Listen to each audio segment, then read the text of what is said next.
Si le rêve d'Icare est aujourd'hui devenu réalité, la sécurité des pratiquants du vol libre passe encore de nos jours par le travail minutieux de quelques équipes d'experts spécialisées dans l'entretien et la réparation du matériel de parapente. Créée il y a 30 ans déjà, l'entreprise Repair reçoit et traite plus de 2500 voiles chaque année.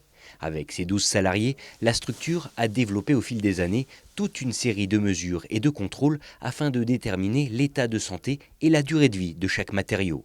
Un procédé aujourd'hui bien rodé. Donc là, j'ai récupéré ma suspente qui était abîmée. Je suis allée l'installer sur la table.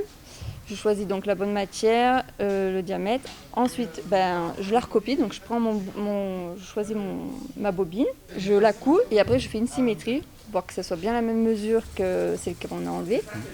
Et on la remet sur la voile. Et une fois que tout fini, on la met au calage pour pouvoir vraiment vérifier que tout soit nickel. Résistance, porosité, calage, autant de points de contrôle qui nécessitent une attention toute particulière. Et si chaque voile est différente, la minutie reste de rigueur à chaque étape du diagnostic et de la réparation, si besoin est. Il faut avoir la patience, parce que des fois je transpire. Je peux vous dire que ça ne se fait pas facilement toujours.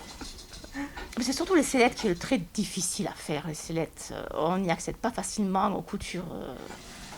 Selon les réparations, il faut démonter tout un tas de trucs pour arriver à faire ça de couture. C'est démoralisant, parce qu'après, il faut le remonter. Ah non. Mais quand c'est fait, voilà, on est content. Si les gestes sont assurés, le métier, lui, continue d'évoluer, poussé par les constructeurs qui ne cessent d'innover au fil des ans.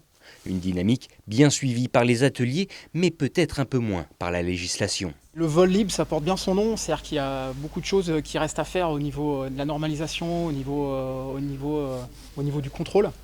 Il y a eu une grosse évolution au niveau du matériel.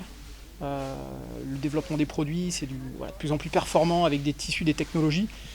Par contre, il y a un gros travail à faire justement sur le suivi derrière, le SAV, le contrôle. Et on est en train de travailler d'ailleurs là-dessus avec les constructeurs pour essayer de créer, je ne sais pas si ce sera une norme, mais tout du moins une charte de comment on doit contrôler une voile, quels sont les bons principes, et que ce soit en accord avec les constructeurs, les utilisateurs, et puis nous, les ateliers, que ce soit quelque chose qui soit possible de faire en activité professionnelle, je veux dire.